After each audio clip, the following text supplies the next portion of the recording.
Kasih Raban, Lenggong. Kalau Kak Mah ni Kedah ya Kak Mah.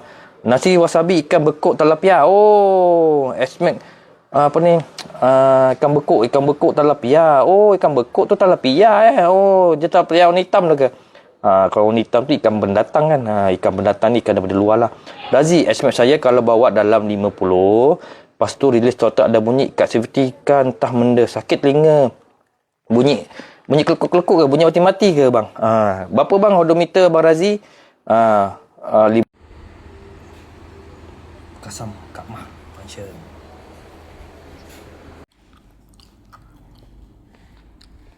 Kasam. Perkasam Kak Mah guys. Function ke tak function? Jijah masak bertelur, sambal dan perkasam Kak Mah Kedah. Okay guys, ini dia nasi bersama telur goreng, masak pedas, sayur dan ini dia perkasam Kak Mah. Apa sampai 2 ekor weh. Betul. Seekor cukup buat rasa-rasa cubit-cubit. Tapi itulah kita try lah 2 ekor. 2 ekor ni boleh 2 hari ni. Inilah dia. Kita rasa bismillahirrahmanirrahim. Cubit dulu sikit rasa. Oh, sedap. Rasa ikan perkasam ikan sungai Kak Mah Kedah function. Terbaik. Kita makan sama dengan nasi. Lepas tu bubur bawang, bubur cili tak payah. Kita makan dengan goreng yang biasa je. Ini pun dah sedap dah rasa. Function. Selamat menjamu selera. Ini untuk 2 hari boleh ni yang. Dah habis.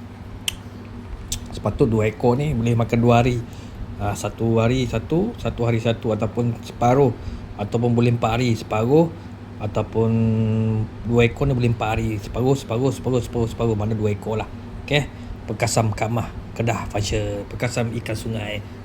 Dia ada Kak Mah ada jual perkasam ikan sungai. Yang ni nama ikan sungai lah. Dan perkasam ikan tilapia function. Balik. Okey, kita dah terbalik kan. Inilah goman dia. Kita tak ada bubur perencah ke apa, tak payah. Kita terus makan, terus ngam. Kalau nak sedap, bubur bawang, bubur cili potong. Dan ini pun dah okey dah. Perkasam Kedah Kak Mah. Perkasam ikan sungai. Ikan sungai Kak Mah function. Which love. Guys, rupa je dah siap masak. Tapi kita tak bubur nasi lagi. Nanti malam kita try lah. Sekarang ni petang. Kita try malam makan dengan perkasam ikan sungai Kak Mah Kedah. Function. Function kita function kita bubur nasi nanti. Jijah tolong masakkan. Terima kasih Jijah. Function. Inilah perkasam Kak Mah made in Kedah.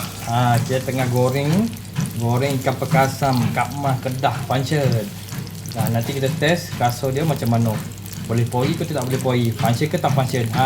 Perkasam ikan sungai Kak Mah function. Function.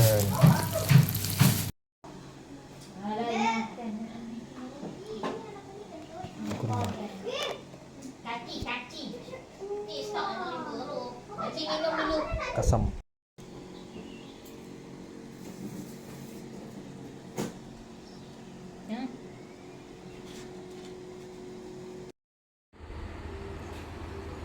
Kasam Kak Mah function.